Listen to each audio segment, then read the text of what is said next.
Schlitterbahn Waterpark Disaster.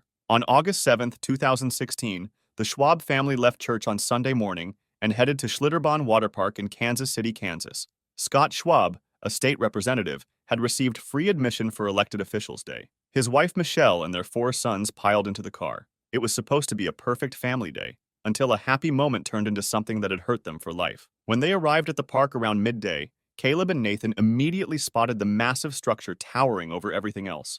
The Verrückt. The water slide stood 168 feet tall, 17 stories. The name Verrückt meant insane in German. Caleb turned to his parents with excitement in his eyes. He wanted to ride it. The 2 boys ran toward the massive slide.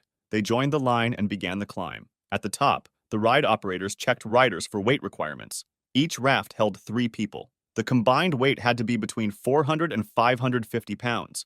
The operators split Nathan and Caleb into different rafts to meet the requirements. Nathan went first and came back soaked and exhilarated. Then, Caleb stepped into the next raft. He was placed in the front seat. 2 adult women sat in the middle and back positions. Caleb weighed only 74 pounds. Ride operators secured the restraints.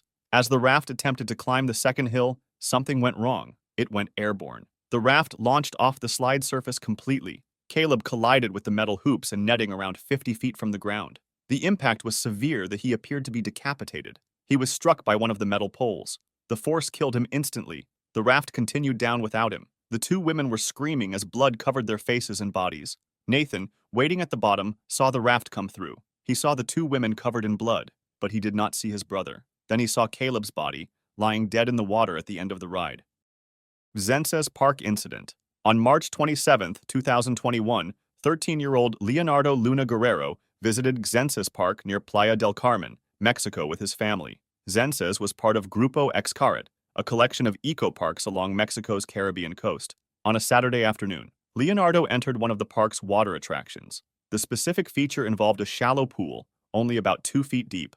Adults could easily walk through it. For a 13-year-old, it should have been completely safe. The pool had a water filtration system. Large intake filters sat beneath the water surface, constantly pulling water through to be cleaned. Leonardo was playing in the shallow water when he moved near one of the filters. Suddenly, he was pulled underwater. The filter's suction had grabbed him. His leg became trapped in the intake. He struggled to free himself, but the suction had held him down. His head went under, and immediately, water filled his lungs. His father, Miguel Angel Luna Calvo, saw what was happening. He rushed into the water and fought to pull Leonardo free. Other visitors saw the emergency and ran to help. Together, they managed to break Leonardo loose from the filter's grip. They pulled him out of the water, but he wasn't breathing. His father, who is a cardiologist, started CPR immediately, while the park staff called emergency services.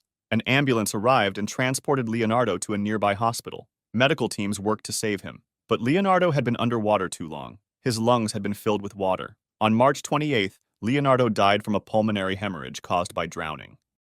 DiRoma Acqua Park Tragedy. On February 13, 2022, 8-year-old Davy Lucas de Miranda visited DiRoma Acqua Park in Caldas Novas, Brazil with his mother.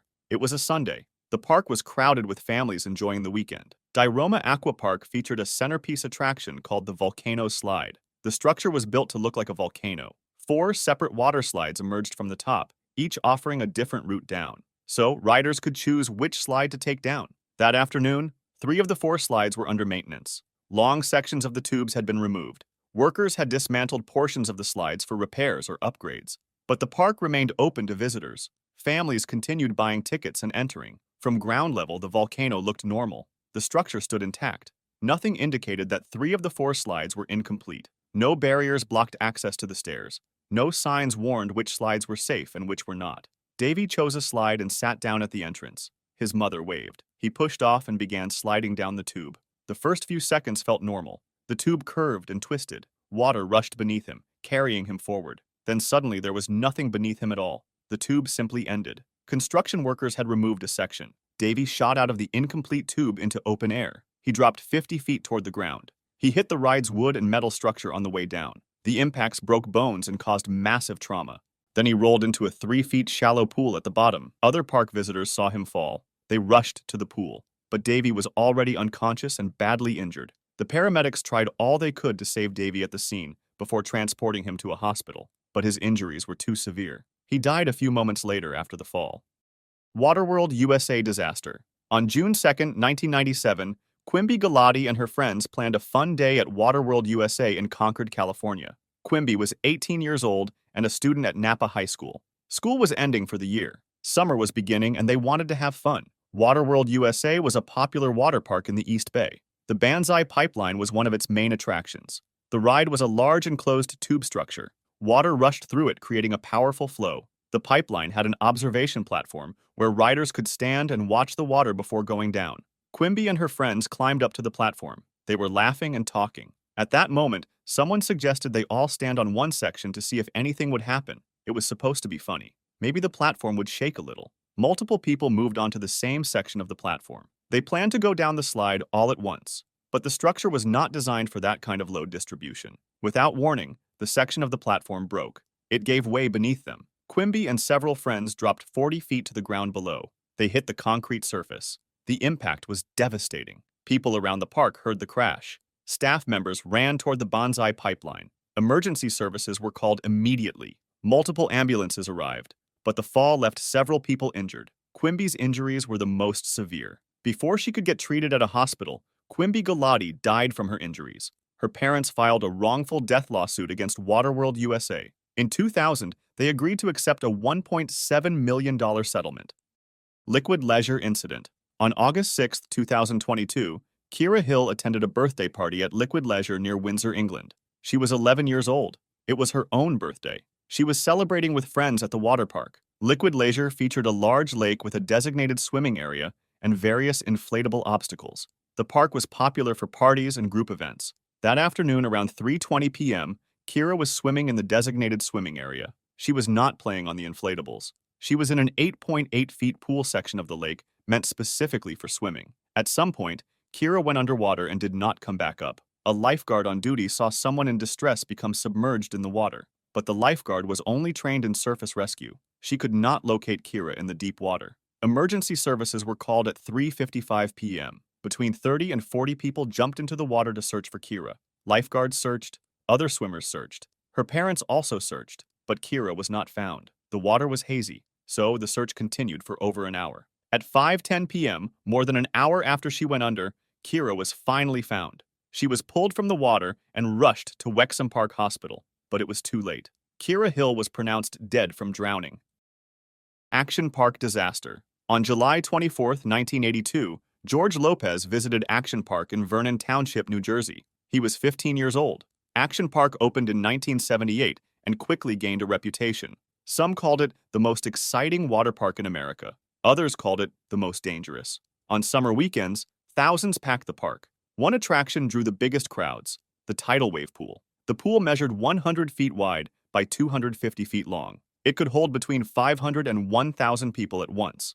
A pressurized pump system generated artificial waves. For 20 minutes, waves rolled through the pool. Some reached 40 inches in height. Then the system shut off for 10 minutes before starting again. The pool depth increased gradually from the shallow end toward the deep end, but the transition was not obvious to swimmers. The water looked uniform. People often did not realize they had moved into water over their heads until waves started crashing over them. 12 lifeguards were stationed around the pool during the operation. They could not look away. On busy weekends, they rescued approximately 30 people per day. That was normal. 30 rescues every single day. The water was shady. Runoff from other attractions, sunscreen, human waste, and blood from injuries made visibility poor. Bodies beneath the surface were difficult to spot. Lifeguards had to stop the waves every few minutes to scan the bottom. George entered the tidal wave pool that afternoon. Hundreds of other swimmers crowded the water. The waves started. The pool transformed into artificial ocean surf. People screamed and laughed as waves crashed over them. At some point, George went under. Maybe he misjudged the depth. Maybe exhaustion overwhelmed him. Maybe a wave hit at the wrong moment and pushed him down. The dark water hid him from view. Lifeguards could not see him beneath the surface. The waves continued rolling. By the time anyone realized George was missing, he had been underwater too long. His body was eventually recovered from the pool bottom, but he was already dead. In 1996, the Action Park finally closed permanently after years of lawsuits and safety violations. Walt Disney World tragedy. In August 1980, an 11-year-old boy from Long Island traveled to Florida with his family. They were going to Walt Disney World. It was supposed to be the trip of a lifetime. Disney World had only been open for 9 years. It was still new and magical. The family stayed at Fort Wilderness Resort and Campground, one of Disney's on-property accommodations. Fort Wilderness sat on the shores of Bay Lake, a natural body of water that Disney had incorporated into the resort. In 1976, Disney opened its first water park there called River Country. River Country was designed to look like an old-fashioned swimming hole. Sandy beaches, rope swings, water slides built into artificial rock formations. The park used water from Bay Lake itself. A dam separated a section of the lake to create the swimming area.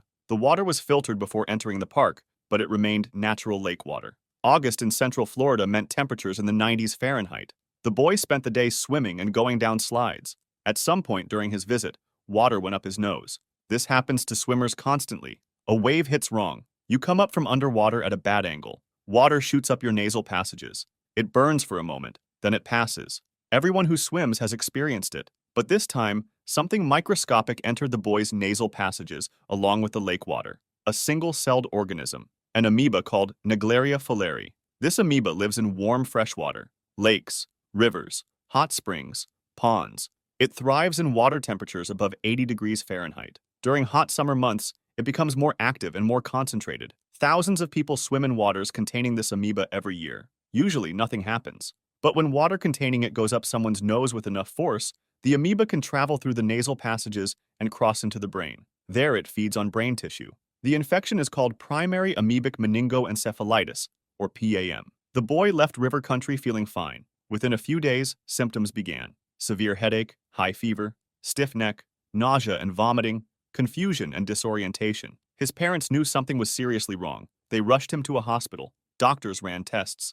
The infection progressed rapidly. Once symptoms of PAM appear, the disease moves fast. The boy's condition deteriorated so quickly. His brain was swelling. The amoeba was destroying tissue. Eventually, he died in August 1980. Stoke-on-Trent Incident. On August 4, 2025, 4-year-old Vethavali Vasu Dharma visited Waterworld in Stoke-on-Trent, England with family members. It was Monday. School holidays meant the indoor water park was busy with families. Children's voices echoed off the walls. Water splashed in the various pools. Waterworld featured multiple pools and slides suitable for different age groups. The indoor facility made it popular year-round, but especially during summer when families sought activities regardless of weather. That afternoon, Vethavali was at the park with family. The specific details of what happened remain limited in public reports. What is known is that at some point during their visit, a tragic incident occurred. She was discovered unconscious and submerged in water at the water park by a member of the public. Immediately, emergency services received a call from Waterworld, and the paramedics were dispatched. They arrived to find staff performing emergency care on a young child. The paramedics took over treatment at the scene. Vethavali was transported to a hospital, but whatever had happened at the water park had caused her injuries too severe to overcome. After a while, Vethavali Vasu Dharma died from her injuries. If you'd like to see more stories like this, make sure to subscribe and feel free to drop suggestions for the next video in the comments.